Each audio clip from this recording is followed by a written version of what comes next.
The Mannin Line with Andy Wint.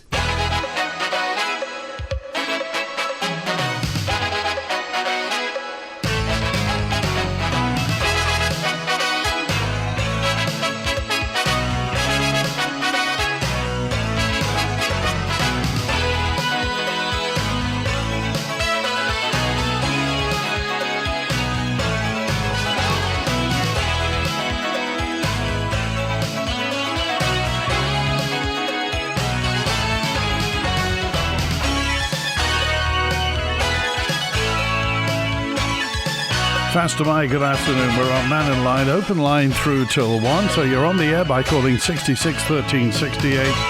Text 166 177. WhatsApp 166 177. Email studio@manxradio.com.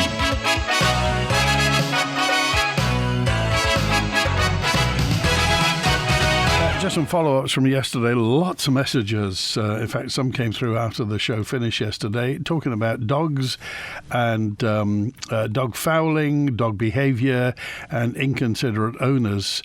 Lots of follow-up, including 382 just said dogs should be banned on the 3 busiest proms in Douglas, in Peel and Port Erin. So the government should take responsibility for the areas. Well, certainly some dogs are banned from the beaches at certain times, but the proms, any thoughts on that? Text, email, call and WhatsApp. And again, the behaviour of some dog owners was brought into question by some less than polite emails I got about how some dog owners simply don't care. And I think we got the picture, didn't we, yesterday? I think it was Michael who called in just to say that responsible dog owners feel ashamed about irresponsible dog owners. But it really comes back to antisocial behaviour. Probably these are the sort of people who will throw litter, the sort of people who will speed, the sort of people who will cause problems for other people. Antisocial behaviour just manifests itself in the guise of being a dog owner. It's not the dog's fault. So how do we get around that? And also the question was posed yesterday, when was the last time anybody got fined the maximum for dog fouling? So if sanctions aren't being applied, if the rules, if the relevant laws aren't being applied, then what do we do? Presumably those laws are there for a reason, and the threats of being fined are there for a reason, and they're not being applied. Then who's responsible? Is it the relevant commissioners or the council in Douglas? Is it the government? Who's responsible? Because we always know what happens, and you only have to walk up and down promenades to see. Along a mile or 2 mile long promenade, there will always be, well, you know. Thank you, Big John, who dropped me a note in to say, I spoke to my grandchildren last night. They're aged between 13 and 16, and I asked them whether they were in favour of wind farms to produce electricity in the Isle of Man. To my amazement, they were all fully informed of it and unambiguously in favour, says John in Ramsey. Their words were, it'll help the planet and make it a cleaner place to live in. I was amazed how much they knew about green energy. Ramsey's forgotten we have irresponsible dog owners in Ramsey, says Daphne in Macawell. Some very, very long proms, of course. South Prom and then the Murrock. Murrock's really long. Quite what you do about irresponsible dog owners. Well, apply the law, perhaps. Apply the bylaws. Peter's on with us now. Hi, Peter. Oh, hello. Just listening to the radio, and it was saying that Dan Dara sold the hotel down at Ronaldsway. Yeah, the Golf Links has been sold to what is it? It's sold to Manx Birdlife and Langness Golf Course Limited, presumably the people who own the Golf Links. Yes. Well, surely if you put birds and planes together, surely that's dangerous. Is that on the direct flight path? I mean, it's close by, but is it on the direct flight path to Ronaldsway? I don't know. I just thought putting the birds in the vicinity of the airport, the likes of Heathrow and that, they've got to have bangs going off every half hour to stop the birds from hitting the plane. Yeah, they have bird scarers, but that area, it's an area of special scientific interest, and the former hotel, is actually within a bird sanctuary on Lang Ness, so they're not creating anything that's not there. It's just there. But point taken, it just depends. We don't quite know what sort of birds, whether it's just gulls or whether there are other types of birds around there. Yes, yeah. Oh, I just thought I'd ring you up and put that side of the argument. Interesting point of view. Yes, I know they have bird scarers at various airports. All right. Good to hear from you, Peter. Thanks for that. Thank you. All right, 12 minutes past 1. This is the news. I don't know whether you caught it. That Manx BirdLife and the Lang Ness Golf Course have bought the Castle Town Golf Link site, the old hotel, which I have to say has been looks less than ideal at the moment. The former hotel sits within that bird sanctuary on Lang Ness, and that's surrounded by the area of special scientific interest. Do you know, it's 18 years since the Golf Links Hotel closed and has been left really to rack and ruin. Plans for regeneration never came to fruition, so now it has been sold. So we wait to see what happens. Of course, they were plans. I think Dandara had plans to put some luxury homes on there at one time, but that never came about because I think the planning was knocked back. But anyway, if you've got any thoughts on that, well, we'll see. So, text, email, call and WhatsApp for your thoughts on today. People make far more mess on the Isle of Man than dogs do, says Julian. Well, I don't think we weren't really... we won't be banning people anywhere. So, but quite what you do, it just comes down to antisocial behaviour, doesn't it? The dogs aren't the problem, it's the people controlling the dogs, the dog owners. And if those dog owners are derelict in their duty, then what are in effect domesticated wolves will behave as dogs do.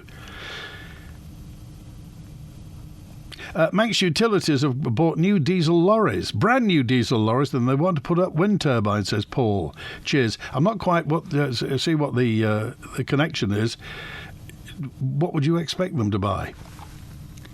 Nobles Park has regulations and laws in place. £2,000 for dog fouling and or not keeping your dog on a leash.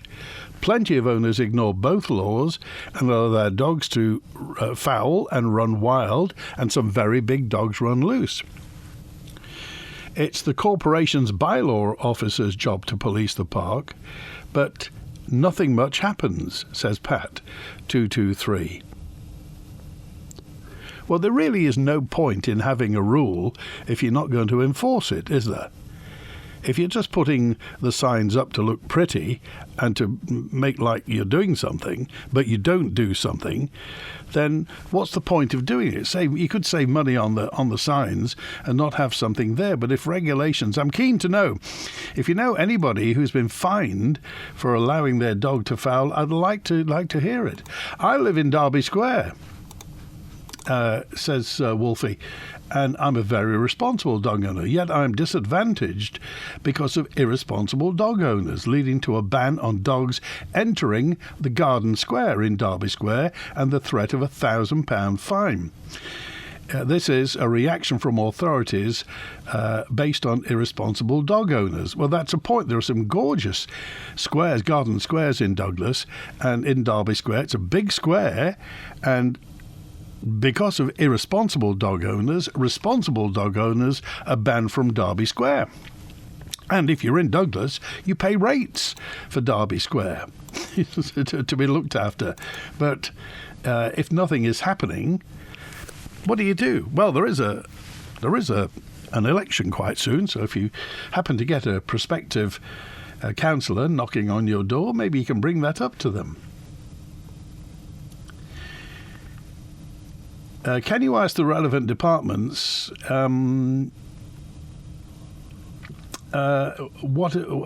actually, if you would like, put a question in to see what happens. When was the last time anybody was fined for this?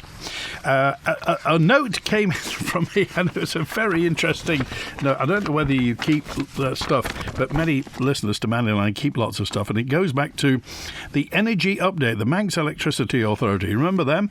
The Power Update in 2001, which was talking about natural gas being on target. That was when they were bringing the interconnector in, but also regarding wind power. And it said, snuff the wind on the northwest slope of South Barrule was successfully surveyed for wind farm potential. This is 2001, 24 years ago. The project was part of the MEA's commitment to renewable energy and one of several important initiatives that have been set in motion recently. 24 years ago, 8 eggshell turbines, each 35 to 40 metres tall and sporting 3 blades between 15 and 20 metres long, could be producing 10% of the Isle of Man's electricity by the end of 2003. The turbines should last for about 25 years, and each will have a generating capacity of 1.3 megawatt, so the total of them is 10.4 megawatt. This is 2001. MEA Chief Exec Mike Profit said the turbines will produce energy with the very lightest wind. It doesn't have to be blowing a gale, and in strong winds the turbines would need to be shut down anyway. Ideally we need wind speeds of between 10 and 12 miles per hour, but obviously could have winds up to 40. The initiative will enable the MEA to comply with the Rio and Kyoto conventions to replace energy from fossil fuels with renewable sources. Environmental impact studies and planning application work will commence autumn 2001. Well, there we are. There we are. We do change on the Isle of Man, just not that very often.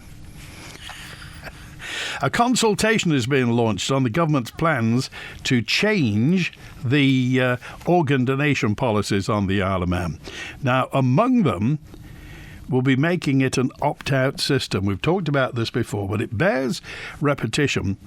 At the moment, it's an opt-in scheme, i.e. you have to agree to have your organs harvested after you die for use elsewhere. Soon, it's going to be an opt-out, i.e. the default position will be your organs will be available. So, we've got any thoughts on this? The Organ Donation Bill, or Daniel's Law, received royal assent from Tynwald in 2021. It was originally introduced in memory of Daniel Boyd, a Manx man who became an organ donor after a fatal car accident. His parents agreed to donate his heart, pancreas, liver and kidneys. They went to 4 different people, 3 of whom are still alive today. Daniel's mum Diane then dedicated her time to helping change the lives of others through her campaign to increase awareness and understanding about organ donation in the Isle of Man. Now, the Cabinet Office wants to hear your views on the process of organ donation and the storage, management and disposal of human tissue. When the law changes, adults over 18 who've not opted out and are not in an excluded group will then be considered as organ donors when they die. However, families will always be consulted before a donation goes ahead. Cabinet Office Minister David Ashford says it's an important step for the island and brings us in line with other jurisdictions, but adds it's vital we get it right. Responses to the consultation will help finalise the legal framework before it's presented to Tynwald in July. There'll be a number of public events across the island next month to help people get more information. The consultation closes on Monday the 28th of April, and you can find out how to take part or where to go for the public information events on our website, manxradio.com. Anyway, what are your thoughts on this? The public events that Amy was talking about next Monday the 7th of April at the Prom Space, Loch Prom Church in Douglas from 4 and 6 p.m. There are a number of public events across the Isle of Man to help you get more information on this. Tuesday the 8th, that's a week today, Ramsey Town Hall at 4 and 6 o'clock.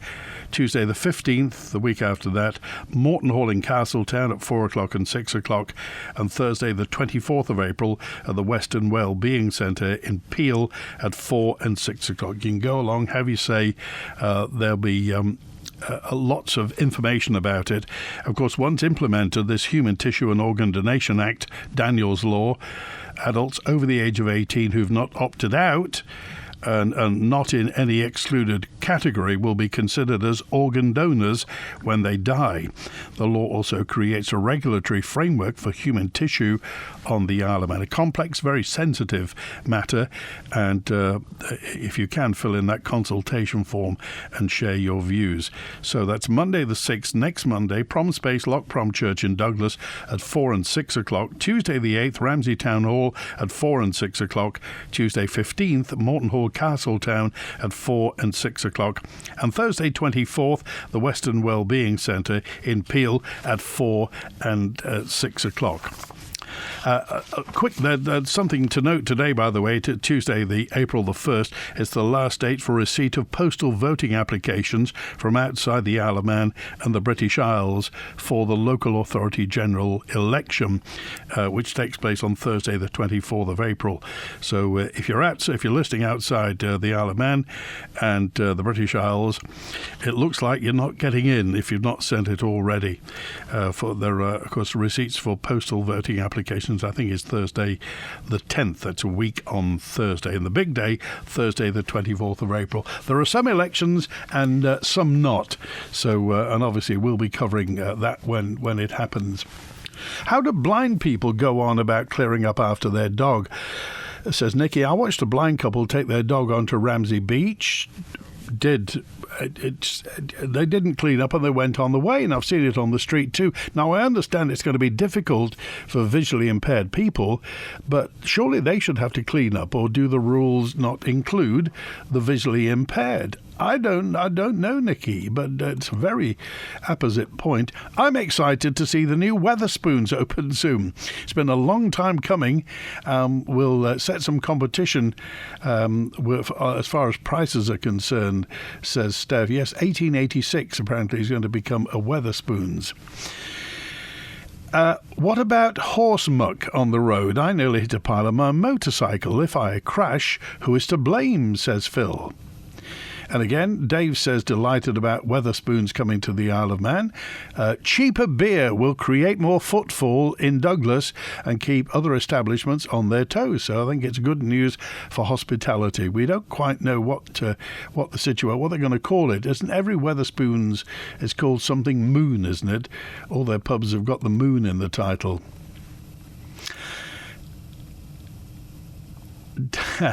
Does that mean the new wind farm lovers will be burning their Tesla cars now, says Desmond. On account of what, Desmond? And again, everybody's quoting the Nobles Park regulations to me. Nobody has mentioned the fact that, has anybody ever been done for this? Has anybody ever been fined? Who enforces it? Is it the bylaw officer? What happens? Mark just said, what are the excluded categories from the organ donation bill? Well, that's one thing to find out. If you want to nip along to those public events, I'm sure they'll be able to tell you all about it. Monday the 7th in Douglas, Tuesday the 8th in Ramsey, Tuesday the 15th in Castletown, Thursday the 24th at the Western Wellbeing Centre in Peel. And I'm sure they'd like to see you. Let's hope Wetherspoons buy a few more pubs around the Isle of Man. Okay. The Dogs Act does provide an exemption for visually impaired people, apparently. Okay, we'll like to see that. Now, so if that lady saw visually impaired people's dog doing that, why didn't she offer to pick it up? I certainly would have, says Daphne. That's what I would have done. Lots of messages in about the behaviour of dogs, and certainly the behaviour of the dog owners. Is this... Again, we keep coming back around in circles. It's antisocial behaviour. Antisocial behaviour. The people who will go to fast food outlets, eat in a car and chuck the boxes out of the window, antisocial. The people who will, smoke in a car and throw the dog end out of the window, antisocial. The people who ride bicycles on pavements, antisocial. Quite what you do about it. Well, we'll see. Nigel's on now. Hi, Nigel. Hi, Andy. How are you? It's Nigel Sperring from Albany Tools. Lovely day today, isn't it? You're looking forward to those cruise liners coming in. Looking forward to the cruise liners, very much so. Weather's nice. I've just pulled over, actually, because I'm working this morning, but I just want to mention a point about Wetherspoons. I've done a few things in my life, but for people that do want to criticise Tim Martin, I must say, when he started in the early 80s, I ran one of his first pubs called The Dog. So it didn't have moons in them days. Right. The Dog in the Archway Road was his second pub, and I opened it for him in 1984. And his office was above my flat.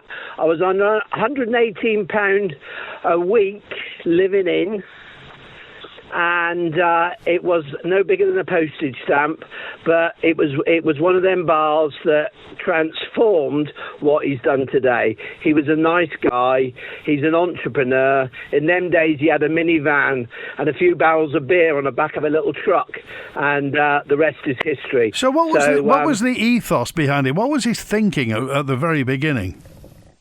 It was just he wanted to do guest beers because a lot of pubs in them days, and he was trying to bring a lot of youngsters in for managed pubs, and that's what I did. I went onto the Hotel and Catering magazine. He was looking for new entrepreneurs because if you wanted a pub in them days, it was husband and wife. Wife did the kitchen, men did the bar. And he wanted to transform that more that you could utilise the pub together, work together, and bring it more up to date with the little library, your little sofas. We had a shove halfpenny board, we had a little skittle alley, and it was on the Archway Road, just up from the bridge. And oh my God, there was three of them. There was the Dog, the Old Suffolk Punch, and KK McCall's. And they were great days, but even in them days, I knew he was going to go places because, God, we were busy. And as I say, the rest is history. So good on him bringing it to the Isle of Man. OK, all right, we appreciate that. And thanks for calling in today, Nigel. You're welcome. Good to hear from you. 28 minutes past 12. We'll see what happens when Wetherspoons arrives on the Isle of Man, taking over 1886. And I mentioned the cruise liners, by the way. The first cruise ship, I think, is 26th of April. The Silver Endeavour stops at the Calf of Man.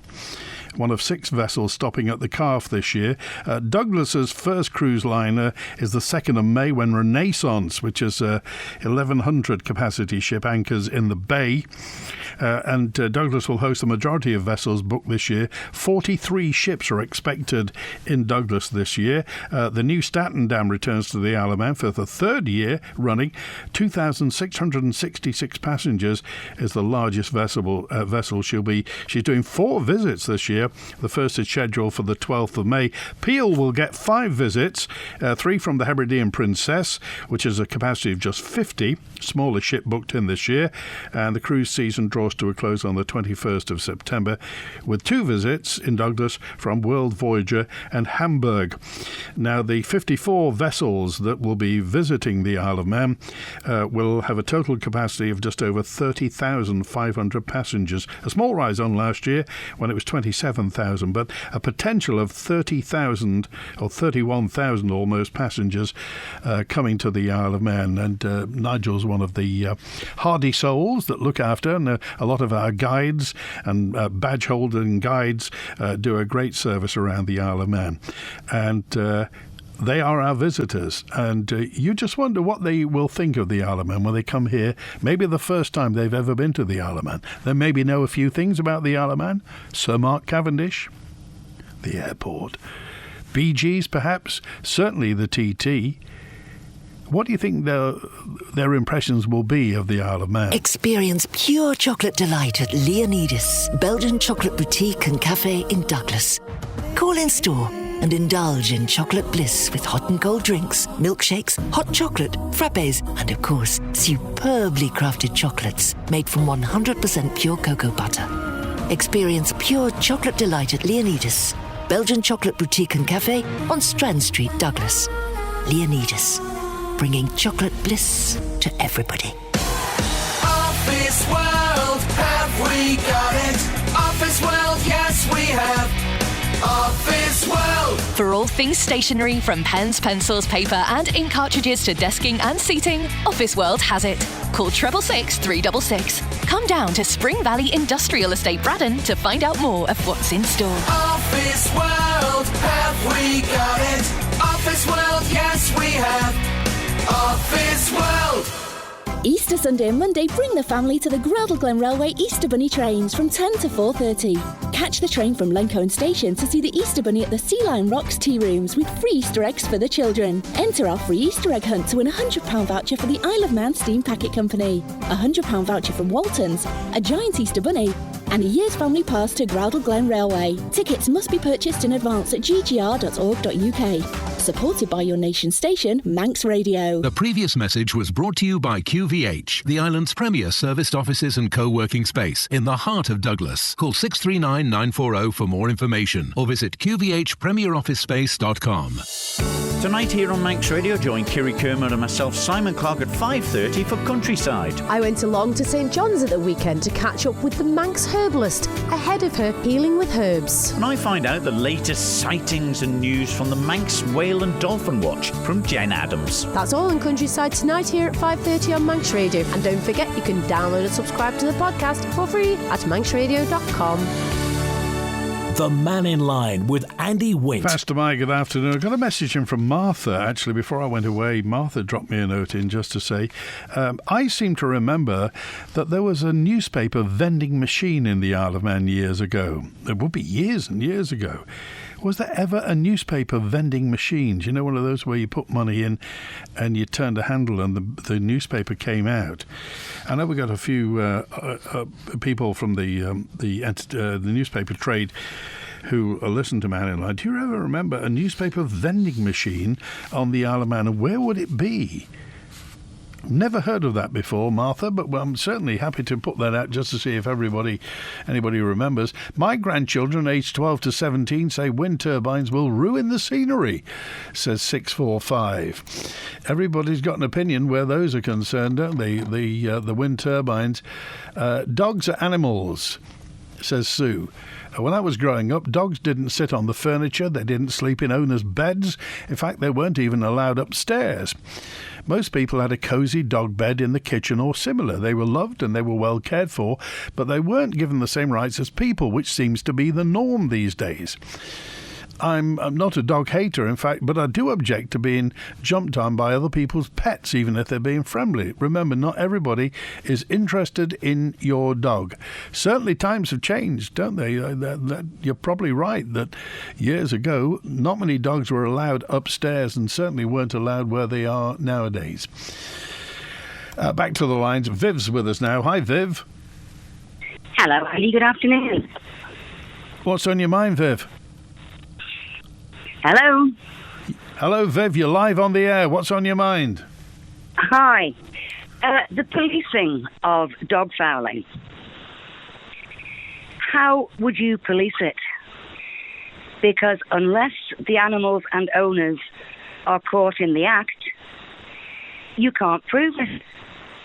I mean, I know there have been a couple of prosecutions, not recently, in relation to fouling, but as I say, unless you can actually, or the borough wardens or the police or whoever, can actually see somebody doing that, it's a very, very difficult one to bring to a court. No, I entirely agree, and I'd be interested to know, when these people were prosecuted for it, how that would happen. So you just wonder then, if it's so difficult to do it, do they just put the signs up to deter people, or are they willing to prosecute people? Oh, they're definitely willing to prosecute if they are caught. I mean, that is 100% certain. Wow. Yeah, and I mean, I know that for a fact. Are you a dog owner yourself? I am indeed. And I take it you're a responsible dog owner? Well, I would like to think so, indeed. I mean, what do you think of other dog owners who allow their dog to misbehave or to foul pavements or public places? I mean, why do they do it? Because they're bone idle, basically. I mean, I've had occasions where I've seen a dog fouling with an owner who's either been on a phone or talking to somebody else. And I've said, excuse me, your dog's just made a mess there. Could you clean it up? And, I mean, okay, 9 times out of 10 I say, oh, sorry, and they'll go and do it. But you always get the odd one that looks at you as if to say, well, what the devil's it got to do with you? And that gives everybody a bad name. Of course it does. You only need one rotten apple, don't you, Andy? Yeah, okay. Well, I don't know about you, but do you think it's a lot better than it used to be? Do you think it's a lot better than it used to be? There's far less dog mess around than there used to be. I think the message is getting through to a lot of people, but it's not getting through to everybody. I mean, I take my dog occasionally down onto the promenade area over the far side of the prom.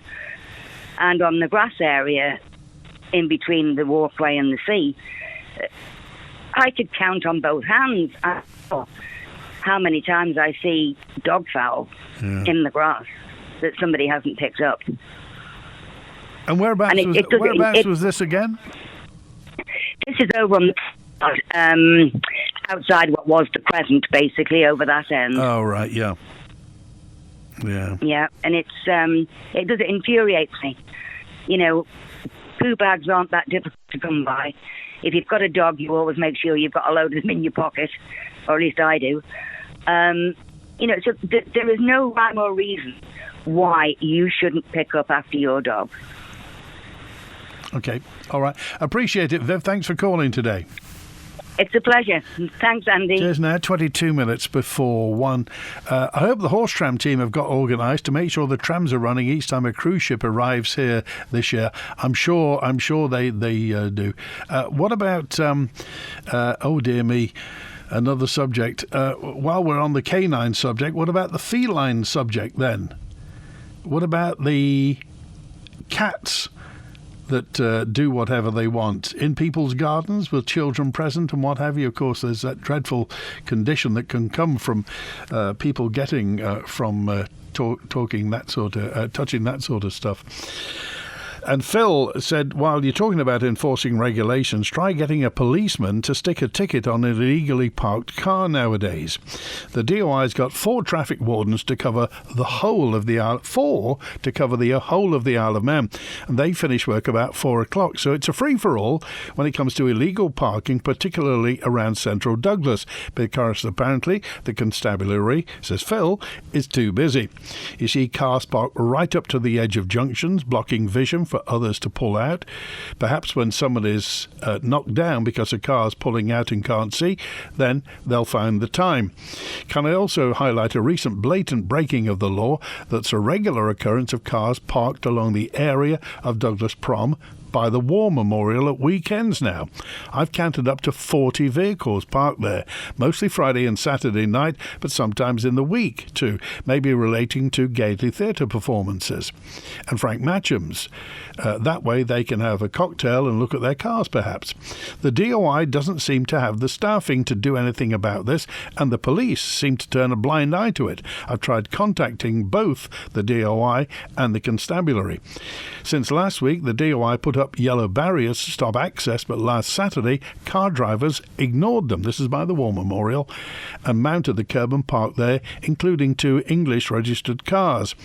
Well, these people are just being lazy, avoiding paying Chester Street car park, so losing revenue for the government too.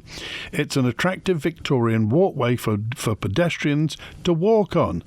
It's a walkway for pedestrians, not a car park, says Phil. Have you come across this at the weekend, and is it true then that nothing is being done about it? I caught a dog fouler on my lawn with CCTV. I posted the video on local forums. It never happened again.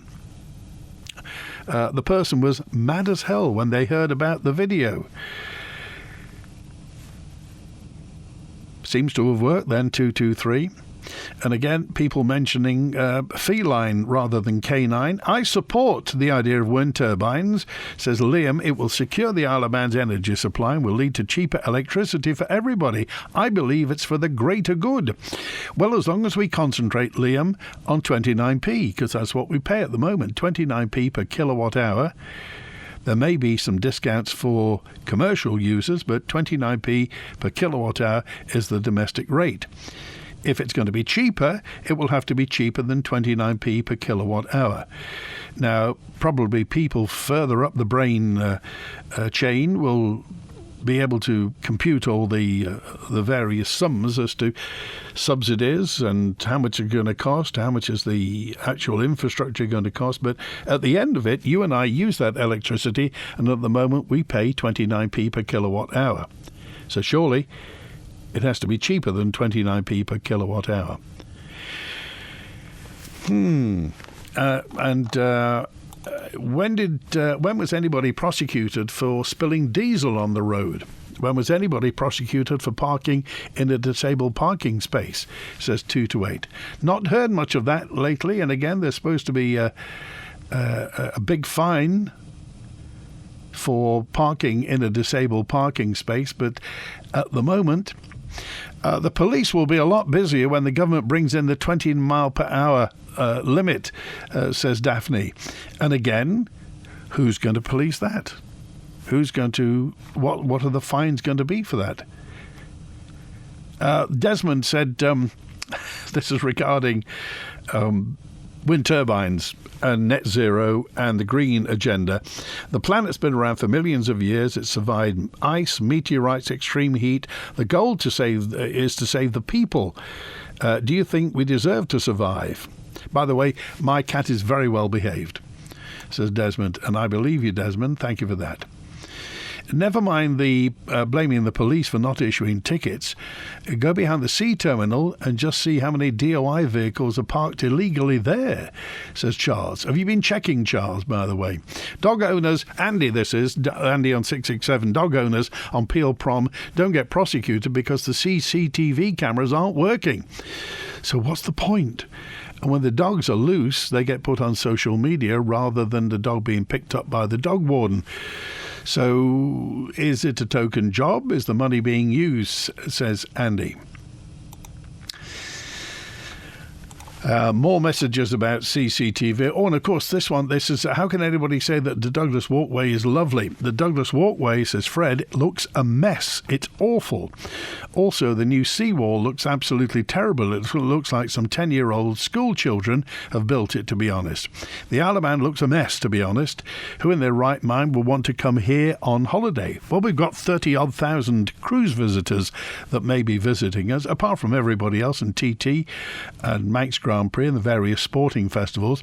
So we've got lots of people coming in. Nobody's talked about that seawall for the past few weeks. It's big, isn't it, that seawall? Oh, by the way, 039 said, regarding cats under law have the freedom to roam, dogs don't. So really nothing can be done with regard to cats. Cats are free to roam. In reply to the lady who said years ago dogs weren't allowed upstairs on beds and what have you, those were the days when dogs were allowed to roam free in the streets. Where a dog's allowed to go inside its own home or where it's permitted to go outside is incomparable. Dogs are already banned from most parks and some beaches during the summer months. So can we not ban them from promenades too, says Kathy. I am a responsible dog owner. Extending dog leads on promenades are a nuisance, by the way, a nuisance at least and dangerous at the worst. There's one thing, you can never look, you can't really look very, how can I put it? You don't look very good with an extending dog lead, do you? Let me just say that. An extending dog lead, once the thing starts playing out, I mean, I know that because I use one, but I mean, a short lead or a long lead. Mark's on now. Hi, Mark. Hi, Andy. How you doing, fella? Very well. Lovely day, isn't it? Oh, it's not bad, is it? But let's be honest, this is our summer here and now. Right, listen, about these cruise ships things, right, the figures that you bandied about, 50-odd cruise ships coming over, what is it, 50-odd thousand passengers on the thing? 31,000. Right, what needs to be put into perspective, and I have been having a go at Visit Isle of Man about this for the last 2 or 3 years, is that just because there's 3,000 people on the ship, it doesn't mean 3,000 people come off it. Now, if you look at the majority of these cruises, and you can see them in the back of the Mail and the back of the Times at the weekend, these ships, they're advertised themselves as Celtic connection type things, and they're usually full of Americans and Canadians who want to find where they've come from. So if you look at their itineraries, they spend a week in Ireland, they spend 3 or 4 days in Scotland, and they come here for a couple of hours. Now, the only reason they come here for a couple of hours is basically to break up the distance between Southern Ireland and the west coast of Scotland. They're not coming here because everybody's thought, oh, with the Isle of Man, it must be a wonderful place, let's go there. And I can give you a quick example of that, because one of my friends works at the sea terminal. He clicks people coming on and off these boats. There was one of the cruise ships last year, he told me the name of it now, it slipped my mind, but it had 1,816 passengers. He clicked through the sea terminal 81 passengers. Oh dear.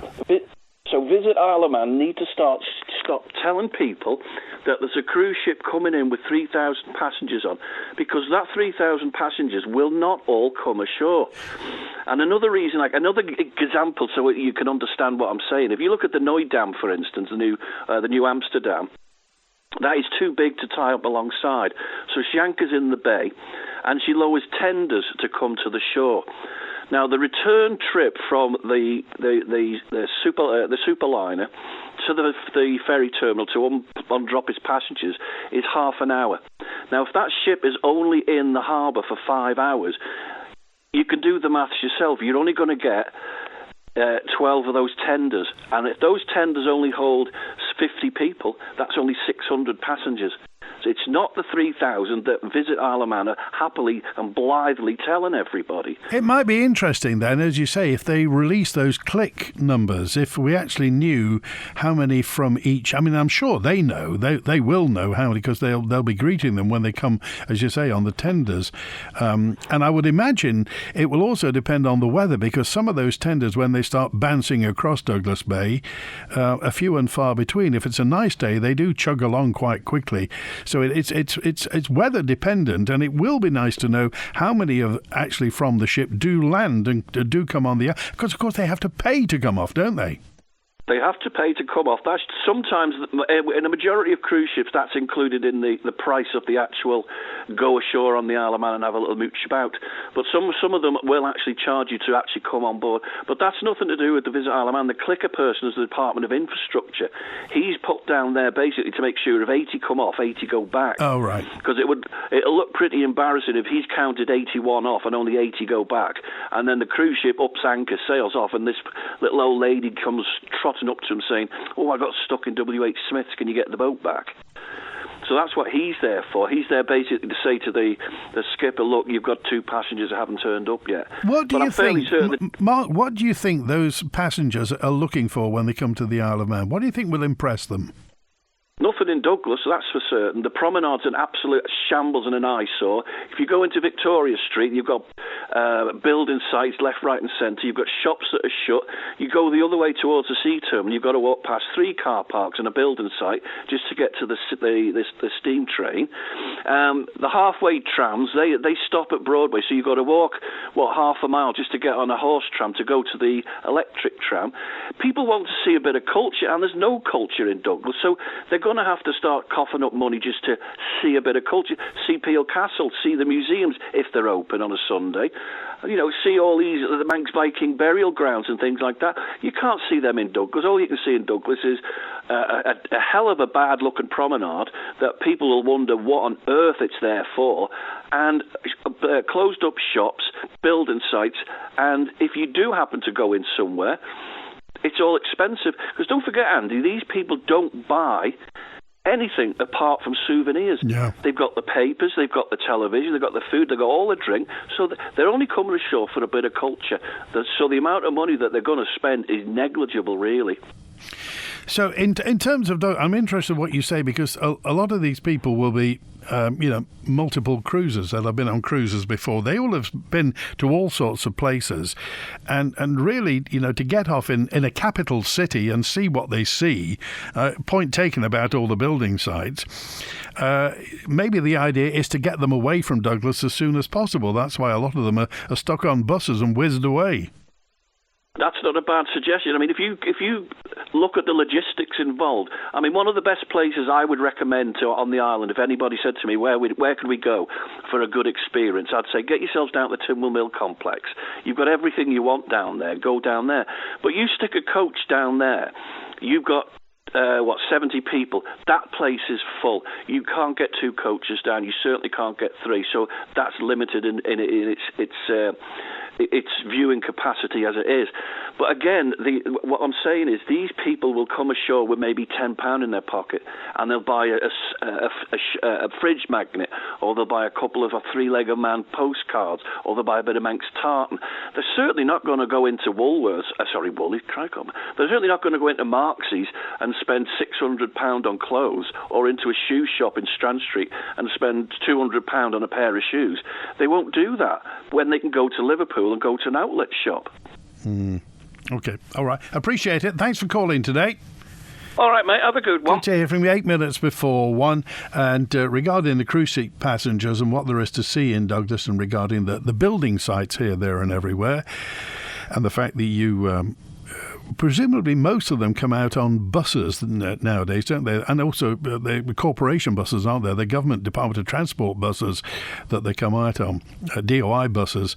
So they're not hardly what you call luxury coaches, and presumably they're taken away. Now, you can imagine if they're taken straight to the top of Snae Fell, or they're taken to Peel Promenade, to the castle and what have you, that's very impressive. But as Mark said, is it impressive to walk up and down what is a fairly routine high street in Strand Street? And the fact that you may have somebody going up and down on a bicycle, and the fact that some of the shops there have got dirty windows. I'm talking about Clinton's, who I don't think have cleaned their windows for weeks. Maybe they have. It just doesn't look like it.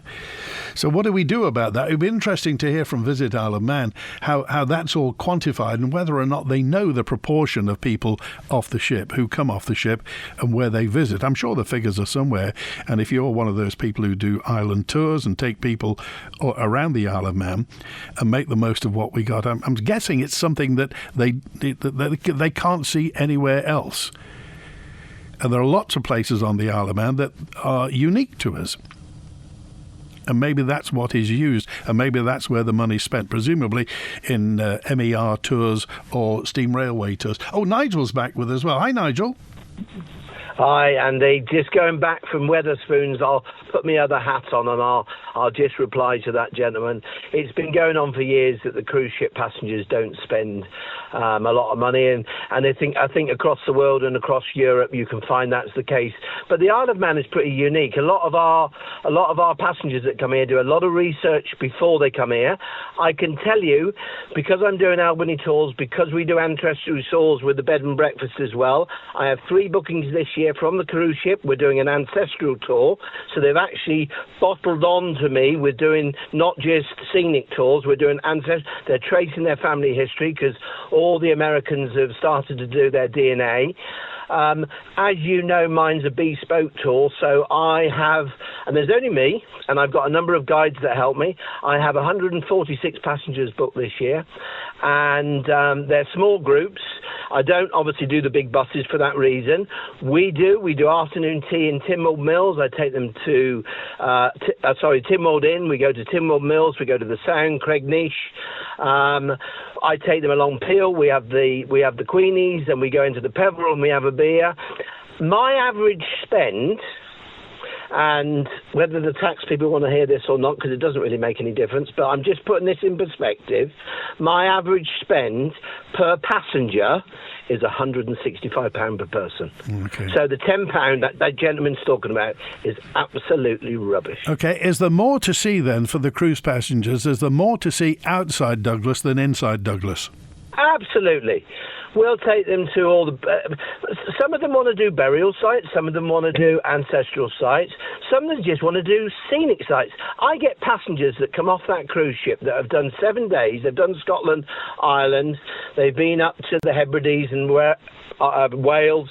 And they get off and they say, gee, Nigel, it's lovely to see you, but don't show me another castle this week because I'm sick of them. Show me the Isle of Man. So it is... it's pretty unique. and I can honestly say I've been doing it 6 years. And I've done very well out of it, and I'm going to continue to do so. But you've got to look after them. You've got to niche the market. And a lot of the cruise passengers now, they've worked out that these excursions on the boats are very, very expensive. If they sold my cruise on the boat, they'd sell it for 3 times as much. So I wouldn't make a living. Because I'm quite big on Viator now, and on the websites, people come to me direct, and I'll get groups of 6, 8s, 10s, and 15s, and I've got a 15-seater minibus, so it does work. Okay, good to hear from you, and have a good time this summer. Yes, thank you very much. All right, 4 minutes to 1 now. A message in just to say, I saw an American couple standing on Douglas Quay side looking at nuisance. I chatted to them. They said, what's all this about? I just said, ask the planners. A man was fined £400 in March 2023 for allowing his dog to foul on Ramsey BMX track, says this correspondent.